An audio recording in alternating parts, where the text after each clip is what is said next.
तो आज हम लोग नया चैप्टर पढ़ने वाले मेथड ऑफ डिफरेंशिएशन। उसमें सबसे पहले हम लोग देख रहे हैं ज्योमेट्रिकल मीनिंग ऑफ डेरिवेटिव। तो इसमें बोला गया है कि slope of the tangent drawn to the curve at x to a if it exist. मान लेते हैं कि एक फेवरेट कर्व ले लेते हैं, जैसे कि आप लोग को पता ही होगा ये कर्व फेमस है। आप लोग क्लास 10th में इस कर्व को बनाए होंगे। इसका इक्वेशन कोई बता सकता है क्या होगा? जो शेप दिख रहा है कैसा शेप दिख रहा है? पैराबोला दिख रहा है। और ये किसका ग्राफ रहा होगा? F of x equals to x square curve रहा होगा, ठीक है ना। तो जैसे कि आप सर्कल में टेंजेंट ड्रॉ किए होंगे, कोई एक पॉइंट ले लेते थे और वहां पर टेंजेंट ड्रॉ कर लेते थे। तो हम लोग बिल्कुल कोई भी एक पॉइंट रेंडमली यहाँ पे सिलेक्ट कर ले, अपन कहीं भी कर सकते हैं। तो ये वाला है ना, करेक्ट। तो ये आपका क्या हो गया? टेंजेंट हो गया। ये जो लाइन हो गई आपका क्या हो गया? टेंजेंट हो गया। अच्छा, टेंजेंट पॉजिटिव एक्स एक्सिस से कितना एंगल बना रहा है उसको हम लोग दिख रहा होगा। ये आपका क्या हो गया? पॉजिटिव एक्सिस हो गया। और ये क्या हो गया? टेंजेंट हो गया। अगर इन दोनों लाइन के बीच एंगल ड्रॉ करें तो ये कुछ एंगल हो गया, इसको लोग थीटा बोलते हैं, ठीक है ना। कोई दिक्कत नहीं। इस थीटा का दूसरा नाम है इंक्लिनेशन।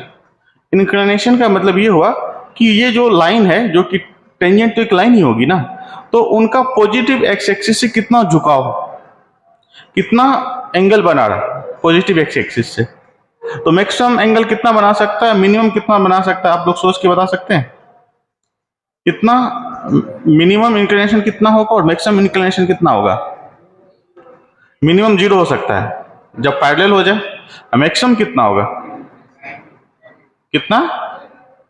इन्फिनाइट, 90, 180 और इसके आगे 360। चलो वेरी गुड, सबका डिफरेंट डिफरेंट आंसर है। किसी के पास पेन दे दो। अच्छा ये बताओ, ये तुम्हारा लाइन दिख रहा है, ये मान लो ये लाइन, करेक्ट ना। अभी कितना एंगल बना रहा है? 0। अभी कितना बना रहा है? थीटा बना रहा है। अभी कितना बनाएगा? 90। फिर बढ़ जाएगा, 90 से आगे बढ़ेंगे, बढ़ते बढ़ते बढ़ते। अब बताओ कितना बना रहा है?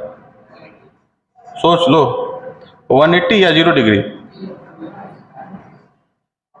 है ना।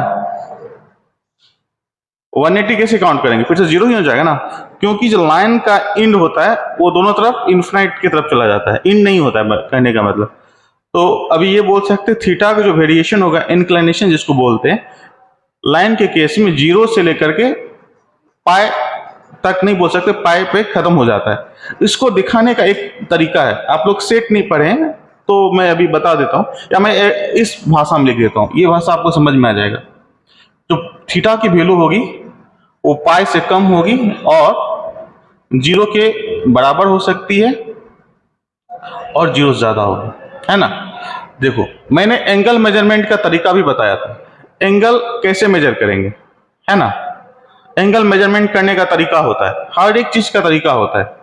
तो जब भी एंगल मेजरमेंट करेंगे तो इस बात को ध्यान रखेंगे, जो एंगल मेजरमेंट होगा वो ऑलवेज पॉजिटिव एक्स एक्सिस से ही होगा।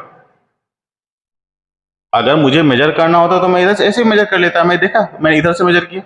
तो ये एक रूल है कि एंगल का जब मेजरमेंट करेंगे तो सब पढ़ाया जाएगा ट्रिग्नोमेट्री में, हर एक स्टेटमेंट को। अभी थोड़ा सा यूज है तो मैं बोल दे रहा हूँ बस, ठीक है। तो एंगल का जो मेजरमेंट होगा वो कहाँ से होगा? पॉजिटिव एक्सिस से। और वो क्या कहलाएगा? इंक्लिनेशन कहलाएगा। दूसरी बात, टेंजेंट का नाम सुने, टेंजेंट फंक्शन क्लास 10th में पढ़े थे, 10 पढ़े होगा, टेन थीटा, है ना, उसका पूरा नाम टेंजेंट है। तो इसी थीटा में अगर आप टेंजेंट लगा देंगे, है ना, तो वो क्या कहलाएगा? स्लोप जो होगा, स्लोप जो क्या कहलाता है? स्लोप की वैल्यू कुछ नहीं होती है, वो टेन थीटा होता है। बात समझ में आ रहा है कि नहीं? और स्लोप को हम लोग जनरली एम से डिनोट करते हैं। किससे डिनोट करते हैं? एम से। क्यों लगे सर एस से क्यों नहीं करते हैं, है ना। तो नहीं, ऐसा नहीं है, उस लोग हम लोग मान के चले करने का कुछ भी करें, लेकिन स्लोप को हमेशा किससे डिनोट करेंगे? एम से डिनोट करेंगे। और स्लोप की वैल्यू कितनी होगी? Tan theta. कहने का मतलब ये बोल रहा है कि ज्योमेट्रिकल मीनिंग ऑफ डेरिवेटिव, अब समझते क्या बोल रहा है कि slope of the tangent drawn at a curve at x equals to a if it exist, है ना। अगर मैं देखूं ये वाला,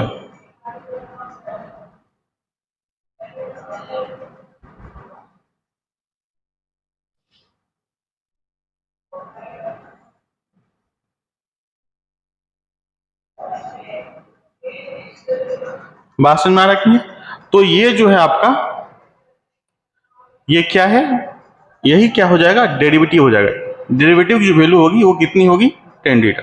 लेकिन मैं बार बार बोल रहा हूँ डेरिवेटिव, है ना। डेरिवेटिव को लिखेंगे कैसे, इसकी भी बात है ना। तो डेरिवेटिव को कैसे लिखते हैं, अभी क्या बोल रहा है कि डेरिवेटिव लिखना है ना। तो अभी क्या है कि अगर आप, जैसे कि मैंने बताया कि ये क्या बताता है, चेंज को बताता है ना। ये चेंज को बताता है। अगर मैं चेंज लिखना चाहूँ, चलो मैं पहले इसको लिख लो, फिर आगे मैं फिजिकल मीनिंग ऑफ डेरिवेटिव में उसको समझाता हूँ अच्छे तरीके से।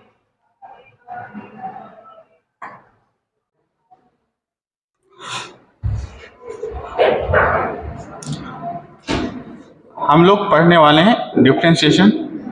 तो सेकेंड पार्ट जो है,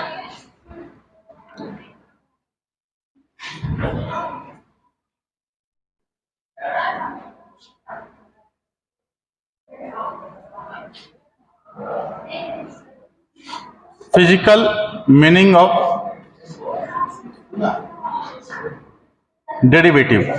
फिजिकल मीनिंग क्या है डेरिवेटिव का, तो ये कुछ नहीं है, आपको बताता है इंस्टेंटेनियस रेट ऑफ चेंज। किसी एक इंस्टेंट पे आपको चेंज को बताता है, करेक्ट। तो अभी समझते हैं, कोई आप फिजिकल क्वांटिटी को उठा लीजिए, ठीक है ना। जैसे कि मान के चलिए कि आपके पास एक डिस्प्लेसमेंट का चेंज है, और डिस्प्लेसमेंट का चेंज है किसी खास टाइम इंटरवल के लिए। तो अभी जैसे ही बोला गया है कि इंस्टेंटेनियस रेट ऑफ चेंज, इसका मतलब ये होता है कि आप में जो टाइम का गैप मिला है वो वेरी स्मॉल मिला है, डेल्टा टी टेंड्स टू 0। इस चीज को दिखाने के लिए हम लोग यहां पे लिखते हैं limit delta t tends to 0। इसका मतलब ये हुआ कि जो टी का वैल्यू है वो क्या है, काफी जो समय है वो काफी कम टाइम के लिए चेंज हो रहा है। मतलब दो टाइम के बीच का गैप जो है वो 0 की तरफ टेंड्स कर रहा है। तो उस टाइम के लिए हम लोग स्टडी करने वाले हैं, किसका स्टडी करने वाले हैं, डिस्प्लेसमेंट में जो चेंज हुआ है और जो टाइम में चेंज हुआ है उनका रेशियो का स्टडी करने वाले हैं, है ना। इस चीज को हम लोग बोल सकते हैं, अगर आपने, जैसे मान के चलिए, अगर आपने पहले, आप बचपन में पढ़े होंगे कि एवरेज वेलोसिटी क्या होती है, तो आपने पढ़ा होगा कि change in displacement upon change in time, है ना। लेकिन हम लोग किसी इंस्टेंट की बात करेंगे। इंस्टेंट में क्या होता है कि जो टाइम गैप होता है वो काफी छोटा हो जाता है। इसलिए यहां पे हम लोग लिखते हैं कि जो ये आपके पास वेलोसिटी निकल के आएगा वो एक इंस्टेंट का निकल के आएगा, इसलिए इसको इंस्टेंटेनियस वेलोसिटी बोला जाता है ना। तो फिजिकल मीनिंग ऑफ डेरिवेटिव क्या देता है, इंस्टेंटेनियस रेट ऑफ चेंज देता है, ठीक है। चलिए हम लोग डेरिवेटिव को अच्छे से समझने के लिए एक ग्राफ बनाते हैं पहले, और फिर इसका जो स्टैंडर्ड फॉर्मूला है डेरिवेटिव का वो फाइंड आउट करते हैं, करेक्ट। तो आप लोग इस ग्राफ से परिचित होंगे। ये मैं हाफ पार्ट में बना रहा हूं, किसका graph, y equals to x square का, ठीक है। तो किसी पार्टिकुलर प्लेस पे हम मान लेते हैं ये आपका x है, और ये चेंज हो जा रहा है, x में मैं चेंज कर रहा हूं डेल्टा x से, करेक्ट। तो ये जो पोजीशन होगा फिर से x प्लस क्या हो जाएगा, डेल्टा x हो जाएगा।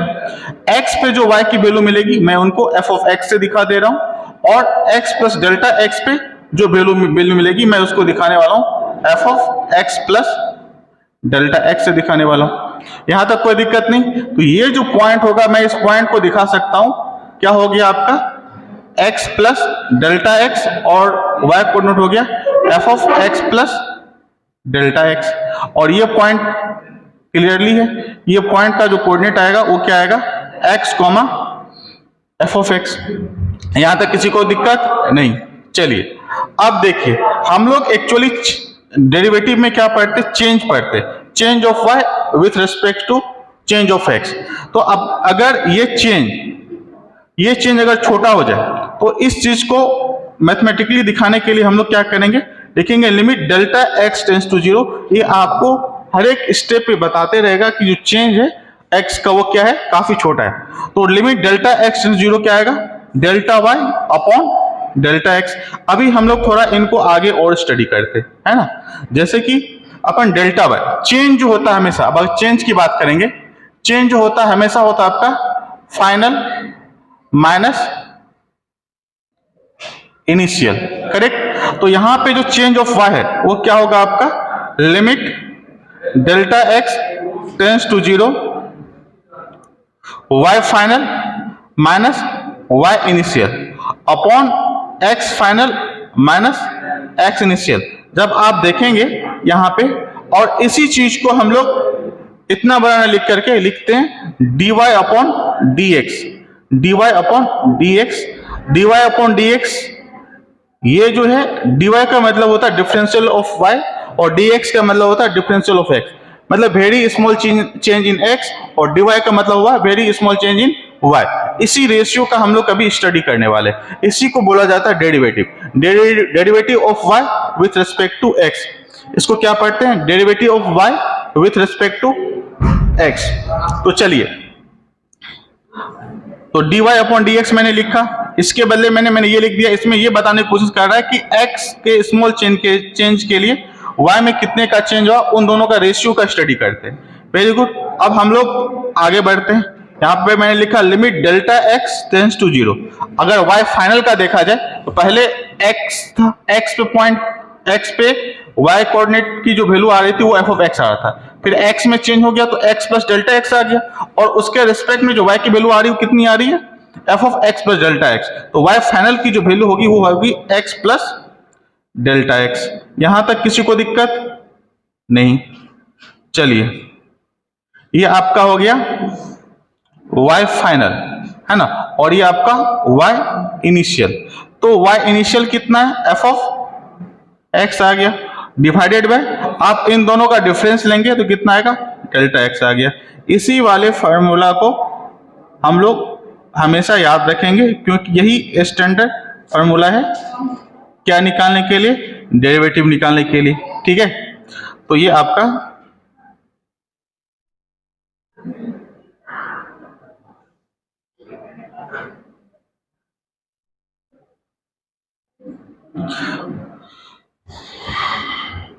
इसी फार्मूला को हम लोग बोलते हैं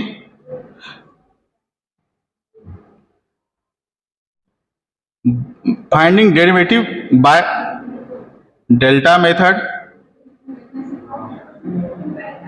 bye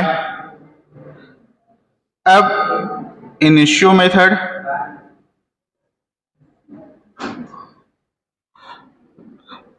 bye first principle method, by fundamental definition of calculus. इन सभी नाम से हम इस फार्मूला को याद करते हैं। ये फार्मूला काफी इंपॉर्टेंट है। हम एक बेसिक एग्जांपल देके बताना चाहते हैं कि इस फार्मूला का यूज करके हम लोग डेरिवेटिव कैसे फाइंड आउट करते हैं। चलिए, आपके सामने सबसे पहले हम एग्जांपल लेते हैं, जैसे कि एक्स स्क्वायर। सभी को पता है कि एक्स स्क्वायर, आप लोगों को फिजिक्स में भी अभी पढ़ा दिया गया है कि एक्स स्क्वायर का डिफरेंशिएशन कितना आएगा, 2x। लेकिन अभी हम उसको किस रूल से करने वाले हैं, फंडामेंटल डेफिनेशन ऑफ कैलकुलस से करने वाले हैं, या आप बोल सकते हैं बाय डेल्टा मेथड से करने वाले हैं। तो मैं एग्जांपल लेता हूं, find derivative of y equals to x square by delta method. तो सबसे पहले हम लोग इसमें निकाल लेते हैं f ऑफ, अभी देखिए क्या रखा है, y इक्वल्स, y को हम लोग f ऑफ x भी बोल सकते हैं, y equals to f of x equals to x square. अब हम लोग क्या वैल्यू निकालने वाले हैं, f of x plus delta x निकालने वाले हैं। f of x plus delta x की वैल्यू कितनी आएगी, जहां जहां x है वहां वहां कौन आ जाएगा, x प्लस डेल्टा x आ जाएगा। तो ये x प्लस डेल्टा x का स्क्वायर आ जाएगा। अभी आप क्या लिखेंगे, जो भी डेरिवेटिव का फॉर्मूला है उसको लिखते हैं। तो बाय फर्स्ट प्रिंसिपल मेथड या बाय डेल्टा मेथड से जो फॉर्मूला बन रहा है वो क्या लिखे, बाय डेल्टा मेथड से आप लिखेंगे वो क्या आएगा, dy upon dx equals to limit delta x tends to 0 f of x plus delta x minus f of x upon delta x। चलिए अब हम लोग क्या करने वाले हैं, यहां पे लिखेंगे limit delta x tends to 0 और ये f ऑफ x पर डेल्टा x लिखने वाले हैं x प्लस डेल्टा x का होल स्क्वायर और f ऑफ x जगह लिखने वाले हैं हम लोग x square upon delta x। तो देखेंगे यहां से आगे बढ़ते हैं, limit delta x tends to 0 और अभी इसका स्क्वायरिंग करेंगे तो x square plus delta x का square plus 2 into x into delta x minus x square, ये आपस में कैंसिल आउट हो जाएंगे और यहां से आएगा डेल्टा x। तो यहां से लिख लेंगे limit delta x tends to 0 और डेल्टा x को यहां से कॉमन निकाल लेते हैं, तो delta x plus 2x upon delta x कर दिया। अब डेल्टा x की वैल्यू यहाँ पे 0 पुट कर देंगे तो यहाँ से डेरिवेटिव आपको निकल के आ जाएगा, एक्स स्क्वायर का कितना निकल के आएगा, 2x निकल के आ जाएगा। ठीक है, इसी तरह से हम लोग बाकी फंक्शन का भी करते हैं, एक्स क्यूब का, साइन x का, कॉस x का। ठीक है,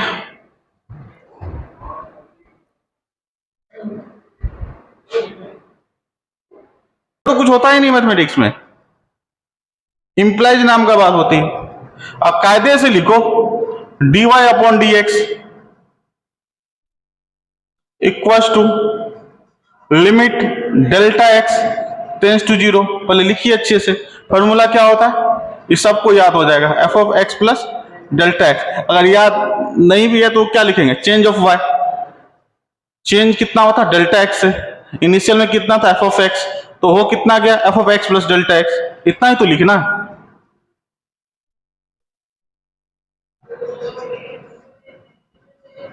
ठीक है ना, अब बताओ क्या लिखें। एक बच्चा क्या लिख रहा है यहां पे, मैं देखा वो लिख रहा है f of x plus delta x का क्यूब। ये क्या मतलब हुआ, अरे f of x plus delta x का मतलब क्या हुआ, x जगह क्या लिखेंगे, x प्लस डेल्टा x रखेंगे ना, तो उसकी वैल्यू कितनी आएगी, x plus delta x cube आ जाएगी कि f of x plus delta x cube आ जाएगी, है ना। और यहां से क्या आएगा एक्स क्यूब। क्या सब करते रहते तुम लोग।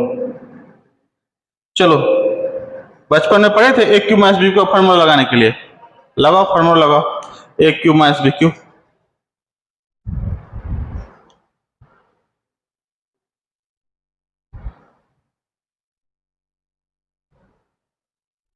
लिमिट के बाद इक्वल साइन नहीं डालना है, लिमिट में इक्वल साइन दिए थे वो तो हम लोग सही से उतारते भी नहीं, ये लिमिट के बदले इक्वल साइन है यहां पे,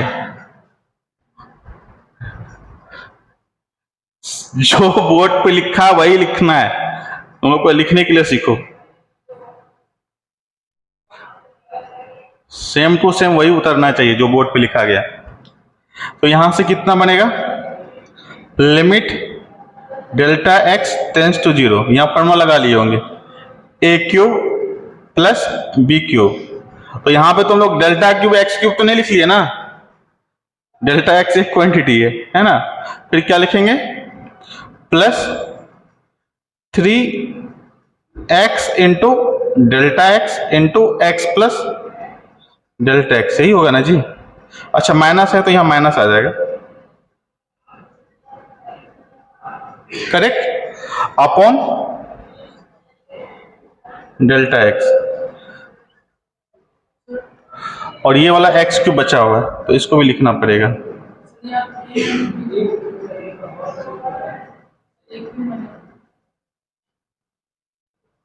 हाँ नहीं नहीं, बस मैं इसका फॉर्मूला लगा दिया, आप इन दोनों पे भी लगा सकते हैं, बात एक ही है, मैंने अब इसी पे लगा दिया, ठीक है ना।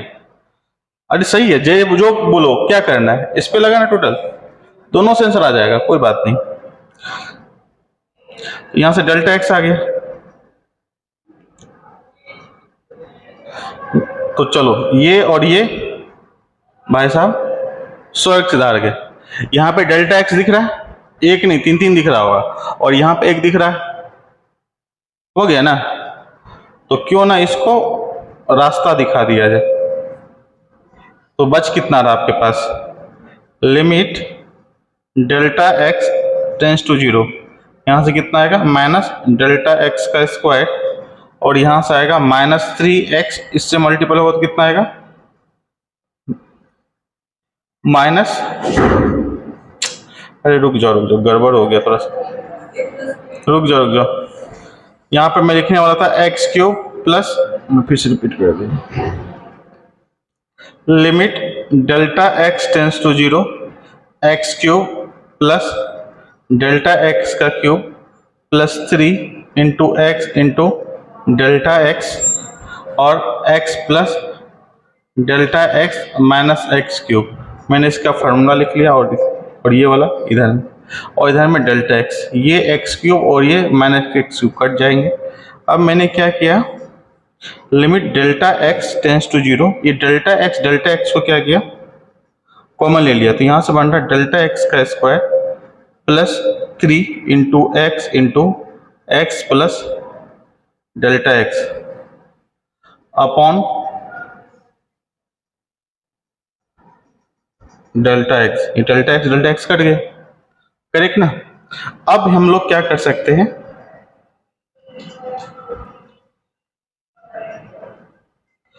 अब देखो बहुत आसान तरीके से लिखा जा सकता है,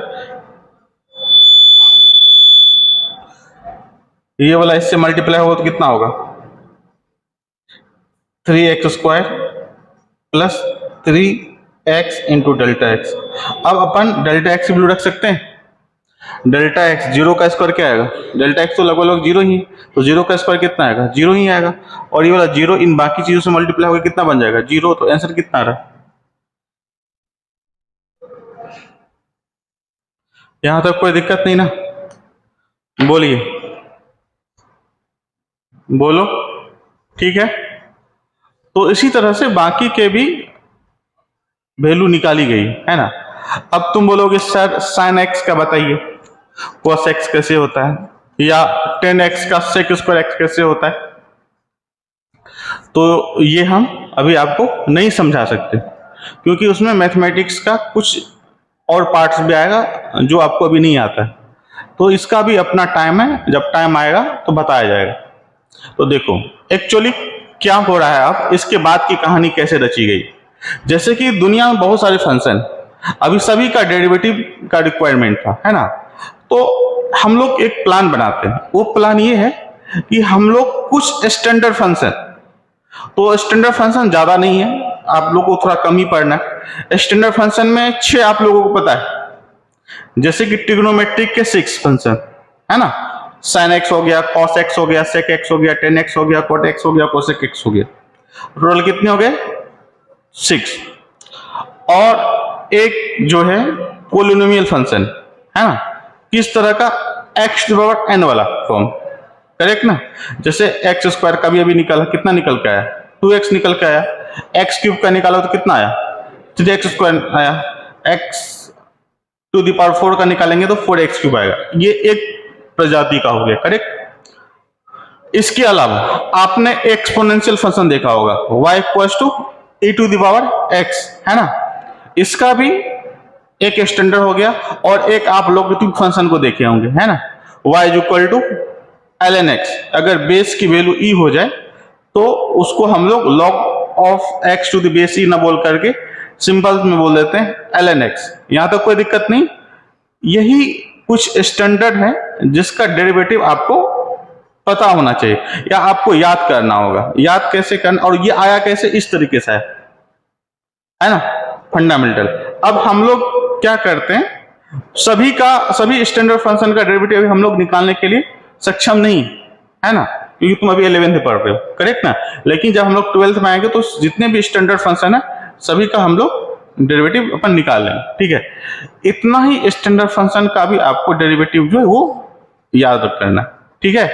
जब फिर ये याद हो जाएगा तब जाकर के हम लोग कुछ बड़े एक्सप्रेशन की तरफ निकलेंगे, जैसे कि root under sine square x, है ना, या रूट क्यूब रूट के अंदर है sine x into cos x, या इस तरह का फंक्शन को हम लोग तभी डील कर पाएंगे जब तक ये स्टैंडर्ड, कुछ स्टैंडर्ड हमको याद ना हो तब तक, ठीक है ना, कुछ रूल है, उसके बाद हम लोग आगे बढ़ेंगे। तो पहला काम क्या है कि अभी मैं कुछ स्टैंडर्ड फंक्शन का डेरिवेटिव लिखा रहा हूं, वो आपको याद होना चाहिए, ठीक है। स्टार्ट करें, लिखिएगा derivative of some standard function, और अभी ही याद करें, जैसे जैसे लिखते जाओगे वैसे वैसे याद होना चाहिए। तो अभी हम लोग पढ़ने वाले हैं derivative of some standard function, उसमें जो सबसे पहला स्टैंडर्ड है वो ध्यान देंगे। पहला लिखेंगे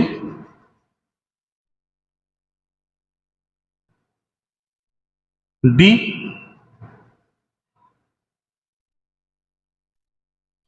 x to the power n upon d x, है ना। बात समझ में आ रहा है कि नहीं आ रहा। अभी हम लोग जो है इसका डेरिवेटिव देखेंगे, किसका, y equal to x to power n का।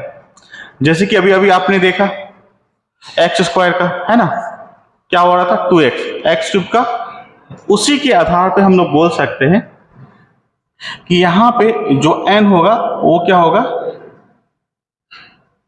आगे आके मल्टीपल हो जाएगा और पावर जो होता है 1 से रिड्यूस हो जाता है। यहां तक कोई दिक्कत नहीं। और ये कहां से आया, वहीं से, है ना। बात समझ में आया कि नहीं आया, डेल्टा मेथड से या फंडामेंटल मेथड ऑफ कैलकुलस, है ना। अभी मैं बोलूँ, तुम बोलोगे सर उसको करके दिखाइए, मैं बताने का बता दूंगा, लेकिन तुमको समझ में नहीं आएगा। तो मैं कुछ छोटा एग्जांपल पावर 2 3 करके बताया, यहां तो कोई दिक्कत नहीं ना, बोलो। या जिसको बायनोमियल पता है काम हो सकता है, बायनोमियल पता है, कुछ लोगों को पता होगा, एक दिन पाया था, लेकिन बाकी लोगों को पता नहीं होगा। जैसे देखो, मैं इसको क्यों नहीं बताना चाह रहा था, जैसे कि तुम लोग x प्लस डेल्टा एक्स का क्यूब लिखे थे, तो फॉर्मूला लिख लिया ना। अभी क्या आने वाला है, x plus delta x to power n आने वाला है। जो बायनोमियल पढ़ा होगा वहां पे बायनोमियल लगा लेगा और आगे बढ़ सकता है, लेकिन जो बायनोमियल नहीं पढ़ा है उसके लिए वो क्या हो जाएगा, वहां पे स्टक हो जाएगा ना, वो कैलकुलेट नहीं कर पाएगा, फर्दर कैलकुलेशन नहीं कर पाएगा। इसलिए मैं बोल रहा हूँ कि वो अभी थोड़ा सा कॉम्प्लिकेटेड हो जाएगा, लेकिन मुद्दा अभी ये है कि आपको याद होना चाहिए, फॉर्मूला लगाने के लिए आना चाहिए। जैसे कि यहाँ पे n की जो वैल्यू होगी वो रियल नंबर कुछ भी हो सकती है ना। जैसे एग्जाम्पल के लिए y इक्वल टू, देखो जब डेरिवेटिव हो जाता है ना तो ये d अपॉन डी एक्स नहीं रखना है। बात समझ में आ रहा कि नहीं है, नहीं तो इसका मतलब हो गया कि जो तुम डेरिवेटिव कर लियो उसको फिर से डेरिवेटिव करना होगा। बात समझ में आ रहा है? एक गलती का मतलब क्या हो जाएगा, है ना। जैसे कि तुम लोग, हम लोग के बचपन में क्या होता था ना, एक प्रैक्टिस होता था, रोज दिन वो कदम ताल मिला करके, जैसे फौजी लोग नहीं चलता है, रोज दिन 1 घंटे का नाटक होता था।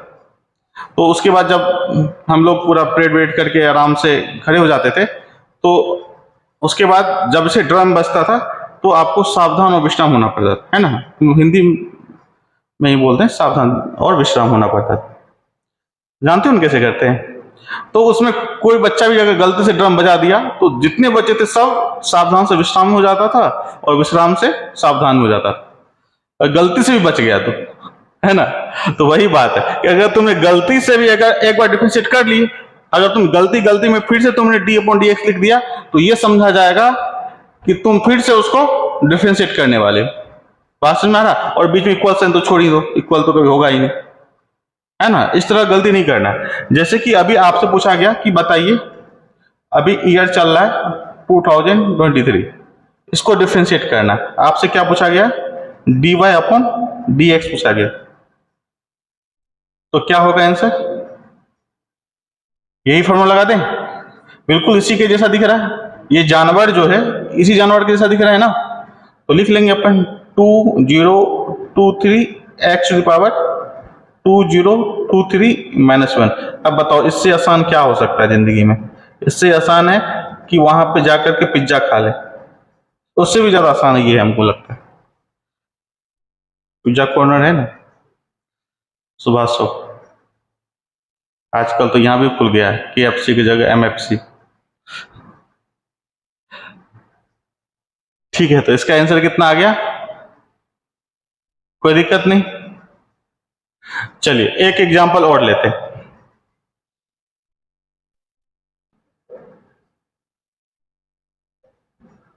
y is equal to root x का डेरिवेटिव निकालिए, जल्दी करो। y is equal to root x का डेरिवेटिव निकालिए।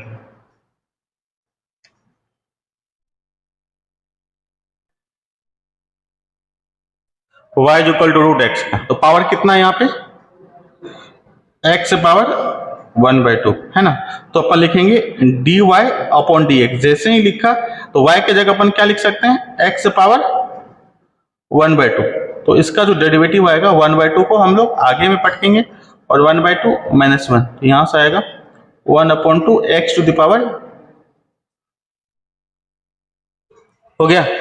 अगर इसी को कायदे से लिखें तो ऐसा दिखाई देगा।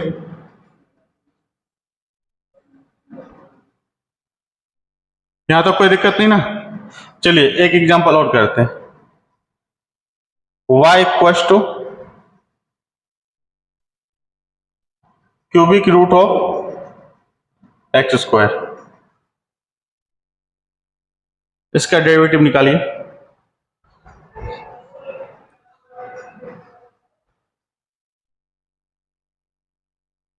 मैक्सिमम लोगों ने सही किया, कुछ लोगों ने गलत किया।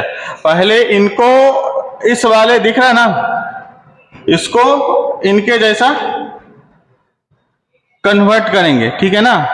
तो कन्वर्ट करने के लिए क्या करना पड़ेगा, इसको इस तरह से लिखना पड़ेगा। कितने लोग अभी इसी भी लगा दिए, है ना। ऐसा नहीं है, अभी भी नहीं दिख रहा है, एक्स पे टोटल पावर दिखा गया है। तो यहाँ पे एक्स पे टोटल पावर कितना है वो देखना पड़ेगा। पहले क्या आएगा, एक्स पावर 2/3। तो अभी ये y का वैल्यू आया है ना। अब हम लोग क्या करेंगे, इस y को डिफरेंशिएट करेंगे। डिफरेंशिएट करने का मतलब डेरिवेटिव निकालेंगे, करेक्ट ना। डेरिवेटिव वाले क्या लिखते हैं, dy अपॉन dx। y की जगह कितना है, x पावर, यही ना। तो 2/3 क्या आएगा, आगे मल्टीप्लाई कर देंगे और जितना पावर है उसमें क्या करेंगे, -1 कर देंगे। तो यहां से कितनी वैल्यू आएगी,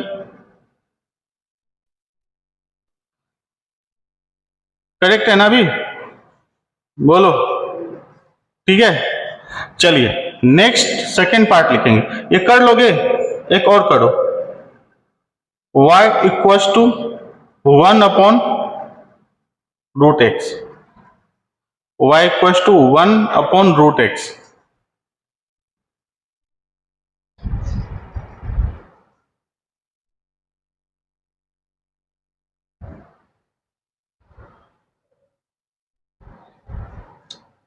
पहले डेरिवेटिव किए, पहले इसी को तुम लिखे ना। तो यहाँ पे dy अपॉन dx क्यों लिखे, y आएगा ना यहाँ पे।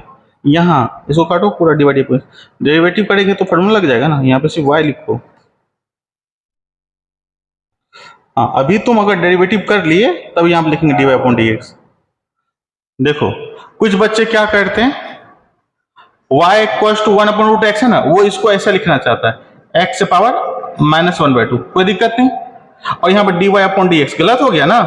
अभी तुम डेरिवेटिव किए कहाँ हो, अभी बस तुम क्या कर रहे हो, इसको सिंप्लीफाई कर रहे हो। अभी तक तुमने डेरिवेटिव नहीं किया है। तो इस बात का ध्यान रखा जाए, जब तक तुम डेरिवेटिव नहीं कियो तो बस तुम वहीं लिखोगे, है ना। अब तुम क्या करने वाले हो, डिफरेंशिएट करने वाले हो, है ना। लिखेंगे नाउ dy अपॉन dx, जब लगाना होगा तो अब ये वाला इनके जैसा दिखने लगा, है ना। तो -1/2 क्या आएगा, और x टू द पावर -1/2 -1, तो यहां से वैल्यू कितनी आएगी, x टू द पावर -3/2। कर लोगे, हो जाएगा ना। अब जो नेक्स्ट पार्ट है जो आपको रिमेंबर करना है, देखिए exponential function d a to the power x dx, इसको किसी का याद है, क्या होता है इसका डिफरेंशिएशन, क्या होता है, नहीं याद है, फिजिक्स में नहीं पढ़ाया गया। a to the power x का differentiation a to the power x into ln a, ठीक है। क्या होता है, नहीं पढ़ा है कि तुम लोग याद नहीं है, तुम लोग को याद नहीं पढ़ाए नहीं थे? चलो लिखो इसका क्या होता है। इसका a to the power x ln a, इसी प्रजाति का एक फेमस है ये वाला, जानते तो होगे इसको, ए टू द पावर एक्स को। तो ए की जगह पे क्या लिख दिया गया है? ए लिख दिया गया। वैसे ए की वैल्यू क्या होनी चाहिए? एक्सपोनेंशियल फंक्शन पढ़ाया था ना, 0 से बड़ी होनी चाहिए थी। 2 हो सकता है, 3 हो सकता है, 4 हो सकता है, पाई हो सकता है, आइलर नंबर हो सकता है। तो मैंने इसी में एक स्पेशल केस ले लिया, आइलर नंबर। ए को क्या सिलेक्ट कर लिया कुछ देर के लिए? ई सिलेक्ट कर लिया। तुम इसको एग्जाम्पल के तौर पर भी देख सकते हो, है ना। मैंने ए की जगह क्या रिप्लेस कर लिया? ई रिप्लेस कर दिया। जब ये वाला फॉर्मूला लगाएंगे तो कैसा दिखेगा? और क्या आ जाएगा derivative? e to the power x, a की जगह और क्या लिखेंगे? ln e। और ln e का क्या मतलब होता है? ln e को क्या कहते हैं? log of e to the base e, इसका यही मतलब है ना, log of e to the base e। जब बेस और नंबर सेम होता है इसकी वैल्यू कितनी होती है? 1। Very good. तो बताया जाए e to the power x का डेरिवेटिव क्या होगा? क्या होगा? मतलब ये e to the power x ऐसा फंक्शन है जिसको डेरिवेटिव करने के बाद वो चेंज नहीं होता है, वो जैसा था वैसा ही रहेगा, कोई दिक्कत नहीं। एक एग्जांपल हम आपको देना चाहते हैं, आप इसका डेरिवेटिव करके बताइए।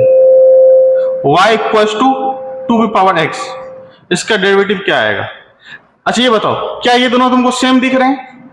ये वाले और ये वाले क्या तुम दोनों को सेम दिख रहा है? नहीं, मैं ये बोल रहा हूं कि दोनों का डीएनए चेंज है ना। अगर एक हाथी होगा दूसरा घोड़ा होगा, ऐसा मैं बोलना चाह रहा हूं। क्योंकि ये जो है पोलिनोमियल फंक्शन है, दिख रहा है? पोलिनोमियल या अलजेब्रिक हो सकता है, वो एक्सपोनेंशियल की कैटेगरी में आएगा।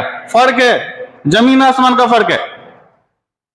लॉगरिथम अलग फंक्शन हुआ, एक्सपोनेंशियल वो अलग हुआ, अलजेब्रिक फंक्शन अलग है, ट्रिग्नोमेट्रिक फंक्शन अलग है। ये कैटेगरी के लोग हैं, जैसे तुम लोग हो, है ना। तुम लोग हो, तुम्हारे साथ रहने वाले गाय भैंस हैं, वो सब अलग अलग प्रजाति के हैं ना जी, चिड़िया पक्षी। उसी तरह से तो फंक्शन में भी बहुत सारे फंक्शन है। अभी तुम लोग ट्रिग्नोमेट्रिक देखे, लॉगरिथमिक फंक्शन देखे, एक्सपोनेंशियल फंक्शन देखे, आगे आने वाले में इनवर्स ट्रिग्नोमेट्रिक फंक्शन देखोगे, ग्रेटेस्ट इंटीजर फंक्शन देखोगे, फ्रैक्शनल पार्ट फंक्शन देखोगे, है ना, सिग्नम फंक्शन देखोगे। तो ऐसे बहुत सारे फंक्शन का स्टडी करने वाले हो तुम, है ना। लेकिन छोड़ो, अभी जितना पता है उसी के आधार पे ये क्या होगा, आपका अलजेब्रिक फंक्शन हो सकता है या आपका पोलिनोमियल फंक्शन हो सकता है। अगर पावर होल नंबर या नेचुरल नंबर है तो पोलिनोमियल का कैटेगरी में रहेगा। अगर पावर जो है वो फ्रैक्शन में आ जाए तो वो अलजेब्रिक फंक्शन चला जाएगा। तो वो जो फॉर्मूला है किसके लिए है? n belongs to real number. लेकिन यहाँ तो कायदे ही, यहाँ पे ये कांस्टेंट रहता है और x क्या रहता है? वेरिएबल रहता है। जबकि इस वाले में देखो बेस क्या रहता है? वेरिएबल रहता है, और पावर जो होता है वो कुछ वो कांस्टेंट रहता है, जैसे x square, x cube, x to 4, x to the power 1/2। और यहाँ पे क्या होता है? 2 पावर x, 5 पावर x। तो दोनों में कंफ्यूजन। बहुत लोग क्या करते हैं, बताओ क्या करते हैं? बताओ वो क्या करता है, वही वाला फॉर्मूला लगा देता है, ऐसे लिखता है x x - 1। तो ऐसा गलती नहीं करोगे ना, इसके लिए फॉर्मूला लगाओगे ना। तो क्या आएगा बताओ आंसर? dy/dx क्या आएगा? कुछ नहीं करना, बस फॉर्मूला लगा देना। dy/dx क्या आएगा? 2 पावर x। बहुत लोग क्या करता है, dy/dx लिख देता है और इसको चेंज ही नहीं करता है, फिर नेक्स्ट स्टेप में चेंज करता है। बोलता है कि सर यहां क्यों नहीं किए? बोलता है कि छोड़ दिए, नेक्स्ट स्टेप में करेंगे। अरे भैया तुम लिख दिए हो dy/dx, तो उधर चेंज होके ही रहेगा, नहीं होने का कोई सवाल नहीं कि एक स्टेप के बाद कर लेंगे, है ना। ये तुम्हारा घर नहीं है, मैथमेटिक्स चल रहा है। अगर तुमने लिख दिया उधर में dy/dx, तो आगे वाला समझेगा कि तुमने करके लिखा है, तो यहीं पे तुम पढ़ करके वो रीडिंग आगे नहीं करेगा, काट देगा, है ना। तो यहां पे ध्यान रखिएगा, यहीं पे लिखना होगा ln 2।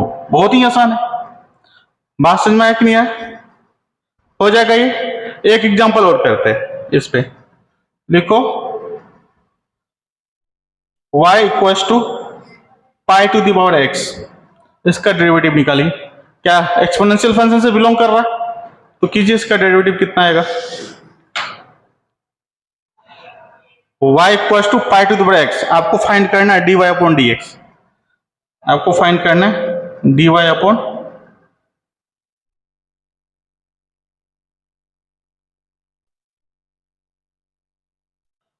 आ गया? कितना आएगा? dy upon dx equals to pi to the power x ln pi. यहां पे मैं लॉग बेस ई यूज कर रहा हूं, नहीं कर रहा हूं। डेरिवेटिव जब भी करेंगे तो बेस कितना रहेगा? ई ही माना जाएगा। अगर एनसीईआरटी में लॉग लिखता है ना, देखो दो जगह बातें हैं, दो एनसीईआरटी उठाता हूं, एक केमिस्ट्री का एक मैथमेटिक्स का, दोनों जगह लॉग लिखता है ना। लेकिन जो केमिस्ट्री में अगर लॉग लिख दिया और उसका बेस नहीं लिखा है ना, लॉग लिख दिया और उसका बेस नहीं लिखा है, बेस का क्वेश्चन यहां पर होता है, तो बेस समझा जाएगा 10। और वही लॉग बेस नहीं लिखता हो, बस ऐसा लिखता है, तो बेस की बिना तो डिफाइन नहीं है, तो केमिस्ट्री में बेस क्या समझा जाएगा? 10। लेकिन एट ए टाइम मैथमेटिक्स में भी लॉग लिखा है, एल एन नहीं लिखा है। तुम देखो तो एल एन कहीं नहीं लिखा हो, जबकि कायदे से एल एन लिखना चाहिए था उसको। तो वो बेस क्या समझना पड़ेगा तुमको? बेस ही समझना पड़ेगा। अगर तुम बेस 10 समझ लिया तो किसी का आंसर ही नहीं आएगा, करेक्ट ना? और अगर तुमने केमिस्ट्री में बेस ही समझ लिया तो फिर किसी का आंसर नहीं आएगा, क्योंकि समझा गया कि बेस कितना है? 10 है। लेकिन हम हमेशा तुमको डिफरेंस क्रिएट करना चाहेंगे, जब भी हम बेस ई के साथ लिखना चाहेंगे तो हम एल एन ही लिखेंगे, ठीक है ना? यहां तक कोई दिक्कत नहीं। चलिए नेक्स्ट लिखिएगा, थर्ड पार्ट। अब थोड़ा तेजी से बढ़ते हम लोग। थर्ड पार्ट जो है, तुम लोग इसका नाम तो सुनो ही होगे, एल एन एक्स का, तभी से बार बार देख रहे थे, बहुत पढ़े ना। अब इसका डेरिवेटिव क्या होता है, किसी को याद है? ये तो सर बताए होंगे तुम लोग को। क्या होता है? 1 अपॉन एक्स। Very good. इसका जो डेरिवेटिव होता है 1 अपॉन एक्स होता है। फोर्थ लिखेंगे। फोर्थ में अब हम लोग कुछ स्टैंडर्ड ट्रिग्नोमेट्रिक रेशियो को देखने वाले हैं, जैसे कि साइन एक्स का क्या होता है? वेरी गुड, याद है इसका मतलब तुम लोग को। क्या होता है? Cos x. Fifth, cos x का क्या होता है? Minus sine x. Further sixth one, ten x का क्या आएगा? 1/x, sec square x. और ये 6 हो गया। सेवेंथ का देखेंगे, बताओ कॉसेक एक्स का कितना होगा? लगता है इसमें साउंड कम आ रहा है, ये याद नहीं। Minus cosec x into cot x. 8 part अभी हम देख लेते हैं सेक एक्स का कितना आएगा? Sec x into 10x। चलो 9 पार्ट देख लेते हैं। कॉट एक्स का कितना आएगा? माइनस या प्लस में? मतलब तुम लोग ऐसा तो नहीं है कि सर सीट दिए तो वही देख के बोल ले।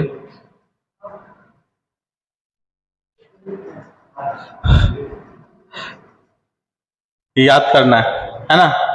इधर ध्यान दो, इसमें मैं बता देता हूं माइनस का चक्कर। यहाँ पे जहां जहां तुमको सी मिलेगा वहीं वहीं तुमको माइनस मिलेगा। ये बस याद करने के लिए बता रहा हूं, ऐसा कुछ होता नहीं, बस ऐसे ही। सी है यहाँ तो माइनस आ गया। और कहां से दिख रहा है? कोसेक में तो माइनस आ गया, वहां देखो कॉट में सी आ रहा है और कहीं नहीं आया। याद रहेगा? तो ये कुछ थे आपके स्टैंडर्ड, है ना?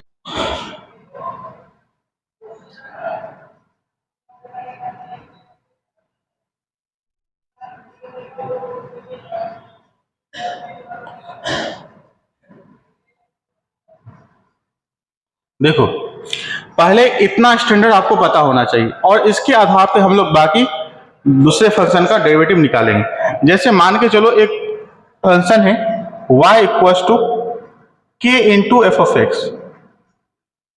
के क्या है यहाँ पे? कांस्टेंट है ना। तो अगर आपको dy अपॉन dx निकालना तो वैल्यू कितनी आएगी, है ना? वो कितना आएगा?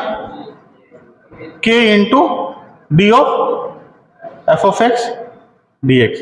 जैसे एग्जाम्पल के लिए, जैसे y equals to 2 sin x, ऐसा जोड़ी थोड़ा कि हमेशा sin x का पूछेगा, वो 2 sin x का भी पूछ सकता है, sin 2x का भी पूछ सकता है, sin 5x से पूछ सकता है। तो एक एक करके हम लोग सीखेंगे कि और कितने सारे फंक्शन को हम लोग अभी डेरिवेटिव निकाल सकते हैं इस स्टैंडर्ड के हेल्प से।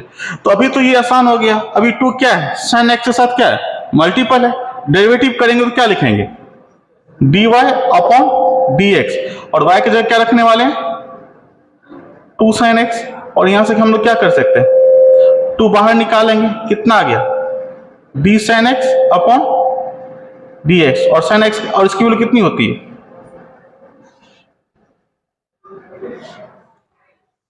कोई दिक्कत नहीं ना। तो अगर k कांस्टेंट रहेगा, k कांस्टेंट है, तो आप क्या कर सकते हैं? आप कांस्टेंट को बाहर निकाल सकते हैं, यहां तक कोई दिक्कत नहीं। सेकंड लिखेंगे सम डिफरेंस रूल। जैसे मान के चलिए एक कोई फंक्शन, दो function y equals to f of x plus minus g of x, है ना। कोई दो फंक्शन है, वो दो फंक्शन का सम और डिफरेंस क्या है? y है, जो कि दूसरा फंक्शन होगा एच ऑफ एक्स होगा। अगर इस समय आप डेरिवेटिव निकालते हैं ना, अगर dy अपॉन dx लिखते हैं तो आप y के जगह इसको पुट करने वाले हैं, यही करेंगे ना, f of x plus minus g of x upon dx। तो आप स्वतंत्र, किस तरह स्वतंत्र है? इंडिविजुअल का निकाल करके आप जो भी साइन है, प्लस है तो प्लस लिखिए, माइनस है तो माइनस लिखिए। तो आप अलग अलग करके, जैसे कि D of f of x upon d x, plus है तो प्लस, माइनस है तो माइनस। यहां तो कोई दिक्कत नहीं। जैसे कि एग्जाम्पल के लिए, very very simple example, y equals to sine x plus 2 power x, इसका डेरिवेटिव निकालना है ना। किसका? अब सम में आ गया, है ना। तो अगर इसका डेरिवेटिव निकाला तो क्या लिखेंगे? dy अपॉन dx, और y की जगह क्या है? Sine x plus 2 power x. तो अभी रूल के अनुसार क्या कर सकते हैं? अलग अलग कर सकते हैं। तो हम लोग क्या करेंगे? पहले साइन एक्स का डेरिवेटिव निकाल लेंगे, फिर किसका निकालेंगे? तो साइन एक्स का कितना होता है? अगर डेरिवेटिव कर दिए तो फिर से डी अपॉन dx लिखने की आवश्यकता नहीं है। और 2 पावर x का डेरिवेटिव क्या होता है? 2 पावर x ln 2 हो गया। और क्या चाहिए जिंदगी में? इतना ही था। एक एग्जांपल और करेंगे, लिखेंगे y equals to sine x plus x square plus 2 upon x.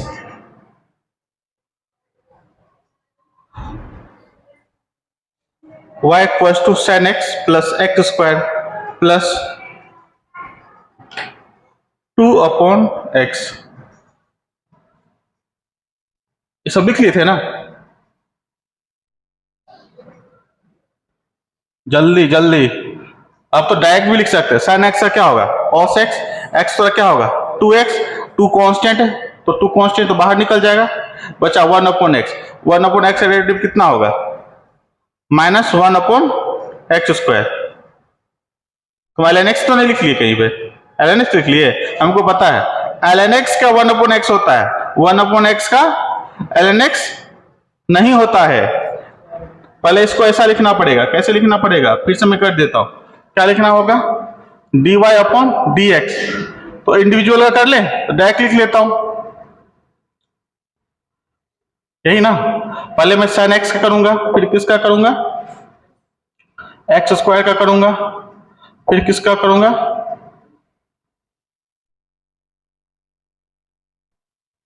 है ना। तो इसका कितना आ गया cos x, इसका कितना आएगा 2x, और अभी इसका नहीं किए हैं तो मुझे क्या लिखना पड़ेगा 2 और 1/x, क्या लिख सकते हैं, याद आ गए वो दिन जो पहला रूल पढ़े थे, पावर कितना आ गया -1, तो अभी क्या आ जाएगा रूल के अनुसार से -2, क्योंकि माइनस खुद के आगे आएगा, और x पे क्या होगा -1। तो अगर मैं इसको थोड़ा लंबा खींच दिया, कोई बात नहीं, आपको समझाने के लिए x पर कितना आ जाए, ठीक है। नेक्स्ट लिखेंगे, वेरी वेरी इंपॉर्टेंट,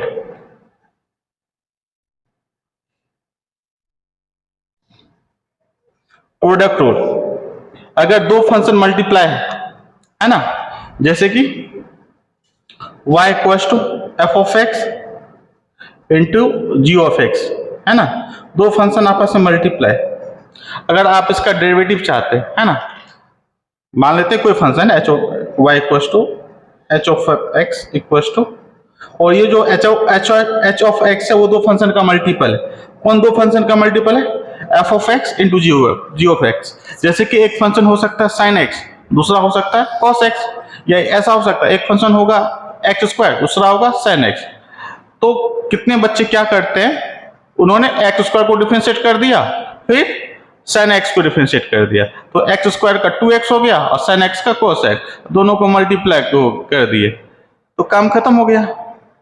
ऐसा आप लोग सोच रहे होंगे दुनिया इतना आसान है, इतना आसान नहीं, तो ऐसा नहीं करना है ना, जो तरीका बताया गया है वही तरीका करना है। इसलिए हम लोग क्या पढ़ रहे हैं, प्रोडक्ट रूल पढ़ रहे हैं, है ना। तो प्रोडक्ट रूल के अनुसार अगर आप एच ऑफ एक्स का डेरिवेटिव निकालना चाहते हैं तो आप इसी रूल का यूज करेंगे जो मैं अभी लिखने वाला हूं, जहां भी मिले, करेक्ट ना। तो अगर आपको एच ऑफ एक्स का डेरिवेटिव निकालना है तो आप लिखेंगे पहले इन दोनों में से किसी एक को डिफरेंशिएट कर लो, कोई जोड़ नहीं, आपको जो अच्छा लगता है उसको डिफरेंशिएट कर लीजिए, ठीक है। जैसे कि ये वाला, तो आपने किसको डिफरेंशिएट कर लिया, तो डिफरेंशिएशन का मतलब क्या हुआ, D of f of x upon d x, यही ना। और जब इसको तुम डिफरेंशिएट कर रहे होगे तो ये वाला भाई साहब रेस्ट में रहेगा, एकदम सोफा पे बैठे हुए, और किससे मल्टीपल में रहेगा, कोई दिक्कत नहीं। अब इसका डिफरेंशिएशन हो गया, अब किसकी बारी, इसकी बारी। तो अब जो होगा कटैया नहीं होते, तुम लोग दो दोस्त जाते हो शेविंग कराने के, बाल कटाने के, एक बैठता है दूसरा कट, बिल्कुल इसी तरीके से एक जो है पावर कट हो रहा हुआ, जो भी रूल है उससे डिफरेंशिएट हो रहा, दूसरा उसके साथ में क्या रहा होगा मल्टीपल। अभी क्या है, अभी जो बैठा था उसको डिफरेंशिएट करना है, और जिसका डिफरेंशिएट हो गया है उसको एज ए मल्टीपल, ये याद रहेगा। क्या बहुत कठिन है क्या, नहीं है। चलिए एक एग्जांपल से समझने की कोशिश करते हैं। एग्जांपल है y equals to x into e to the power x। क्या है, कितने फंक्शन इसमें, दो फंक्शन है, क्या दोनों फंक्शन के बीच में प्रोडक्ट है, या माइनस है या प्लस है, प्रोडक्ट है, तो कौन सा रूल लगेगा, प्रोडक्ट रूल लगेगा। अभी वो सुविधा खत्म कर दी गई है, ये वाला सुविधा मस्ती में तुम लोग कर लेते थे, प्लस रहा तो प्लस, माइनस रहा तो माइनस, ये सुविधा अब आज से बंद हो गया, किसमें, प्रोडक्ट वाले में और डिवीजन के केस में। अब तुमको क्या करना होगा, प्रोडक्ट रूल लगाना होगा, उसके अनुसार से तुम किसको डिफरेंशिएट करना चाहते हो, बोलो x को, तो पहले मैं लिख देता हूं कायदे से d of x upon d x, यहां तो कोई दिक्कत नहीं, और e पावर x चुपचाप इससे मल्टीपल में रहेगा, ठीक है। फिर उसके बाद यहां से x और e पावर x का क्या होगा, डिफरेंशिएशन होगा, कोई दिक्कत नहीं, नहीं ना। तो बताओ dx अपॉन dx जितना न्यूमरेटर में दिख रहा है उतना डिनोमिनेटर में दिख रहा है, तो कट जाएगा ना, तो 1 ही बनेगा। वैसे उसको कटना नहीं बोलते हैं क्योंकि चेंज का स्टडी कर रहे हैं, तो चेंज में चीजों को काटा नहीं जाता है, लेकिन D upon x, dx upon dx की वैल्यू जो आएगी वो कितनी आएगी, चेंज होगी। बात समझ में आ रहा है कि नहीं आ रहा है, तो वैल्यू कितनी होगी, यहां से इसकी वैल्यू 1 आ गई। तुम लोग पढ़ते हो ना x का डिफरेंशिएशन 1 होता है कि नहीं होता है, और कांस्टेंट का डिफरेंशिएशन कितना होता है वो मैं भूल गया, 0 होता है ना, कि कांस्टेंट में कोई चेंज नहीं होता। बोला क्यों 0 होता है, तुमसे पूछ सकता है कि बताओ कि कांस्टेंट फंक्शन का डिफरेंशिएशन जीरो क्यों होता है, तो तुम बोलोगे, इधर सुनो, तुम क्या बोले, कांस्टेंट, तो y की वैल्यू हमेशा कांस्टेंट है, और हम लोग डिफरेंशिएशन में क्या पढ़ते हैं, चेंज पढ़ते हैं। जब तुम बोल ही रहे हो कि y कांस्टेंट है, y चेंज ही नहीं हुआ है, तो डिफरेंस क्या होगा, जीरो होगा ना। अगर y कांस्टेंट है, मान के चलो कि 18 साल के बाद तुम्हारा जो हाइट है वो नहीं बढ़ रहा है, तो तुम्हारा हाइट क्या हो गया, कांस्टेंट हो गया। तो एज 22 में, 18 साल के बाद तुम्हारा कोई भी हाइट नहीं बढ़ रहा है, तो एज 22 में और एज 80 में तुम्हारे हाइट का डिफरेंस कितना रहेगा, जीरो, चूंकि कांस्टेंट है ना, इसलिए डिफरेंस क्या हो गया, जीरो हो गया। और हम लोग स्टडी क्या करते हैं, डिफरेंस अपॉन डिफरेंस, मतलब तुम्हारा हाइट का डिफरेंस अपॉन टाइम का डिफरेंस, तो हाइट का डिफरेंस जीरो हो गया, न्यूमरेटर पार्ट ही जीरो हो गया ना, इसलिए डेरिवेटिव क्या होता है, जीरो होता है। इसलिए कांस्टेंट का डेरिवेशन कितना आएगा, जीरो आएगा। तो यहां पे क्लियर है, तो यहां पे अपन लिख लेते हैं e पावर x, और यहां पे क्या आएगा, अपन कॉमन ले सकते हैं अगर इसको थोड़ा सा अच्छा दिखाना हो तो, नहीं तो कोई बात नहीं, ठीक है ना। एक एग्जांपल तुम लोग खुद से करोगे, लिखो y equals to x square ln x।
Time हो गया,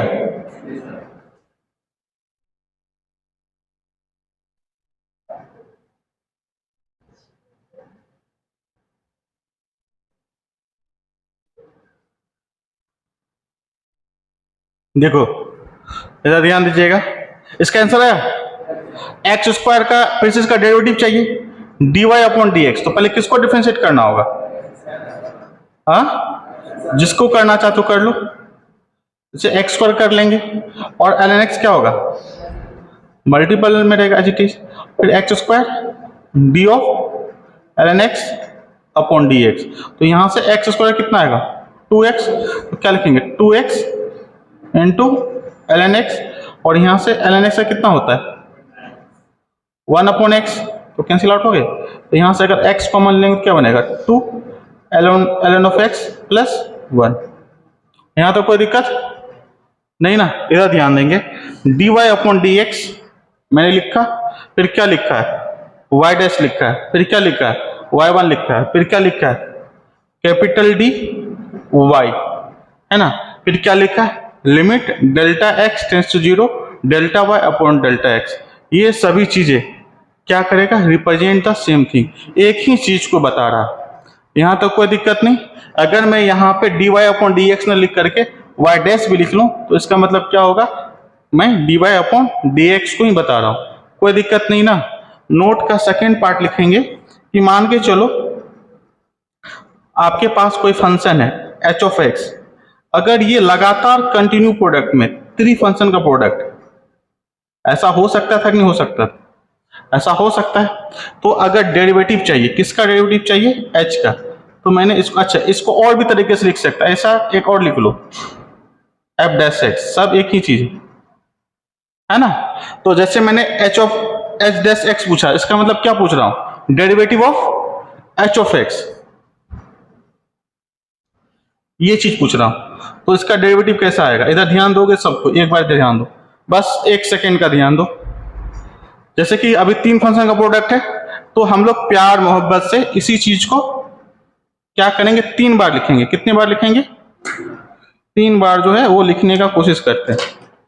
जैसे कि ये f of x, g of x, r of x, f of x, g of x, r of x, f of x, g of x, r of x. यहां तो कोई दिक्कत नहीं, 3 बार लिख दिया।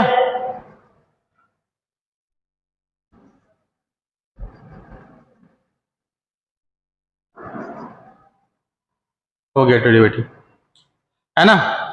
एक बार इसको किया, बाकी दो जैसे का तैसे रहा, प्लस फिर एक बार जी डैश एक्स को किया, बाकी दो जैसे का तैसे रहा, और ये बाकी जैसे एग्जाम्पल के लिए y equals to x sine x cos x. कितने फंक्शन दिख रहे हैं, 3। एक बार में डेरिवेटिव करें इसका, इतना नहीं लिखेंगे चलेगा ना, तो अपन लिखा dy अपॉन dx। तो चलो पहले x का करते हैं, तो कितना आएगा 1, तो 1 को बाकी से मल्टीप्लाई करेंगे तो कितना आएगा, कोई फर्क नहीं पड़ेगा, लिखने कोई दिक्कत नहीं ना। फिर अब बाकी दो वैसा ही रहेगा, किसका करेंगे, sin x का। sin x कितना होगा, cos x। तो लिख लें यहाँ पे x cos x कितने बार आ गए, 2 बार आ गए, ठीक है। फिर क्या लिखेंगे, अब x sin x ऐसा रहेगा, cos x करेंगे, cos x कितना होता है माइनस sin x, तो sin x minus sin x multiple हो कितना होगा, माइनस साइन स्क्वायर एक्स, और ये x तो मल्टीपल है, तो कितना आ गया, एक बार में किए कि नहीं किए, है ना। तो डिफरेंशिएशन मैं आपको इस तरह सिखा दूंगा कि तुम लोग देखोगे और उसका डिफरेंशिएशन बता दोगे, है ना। और क्लास 12th में जितना तुमको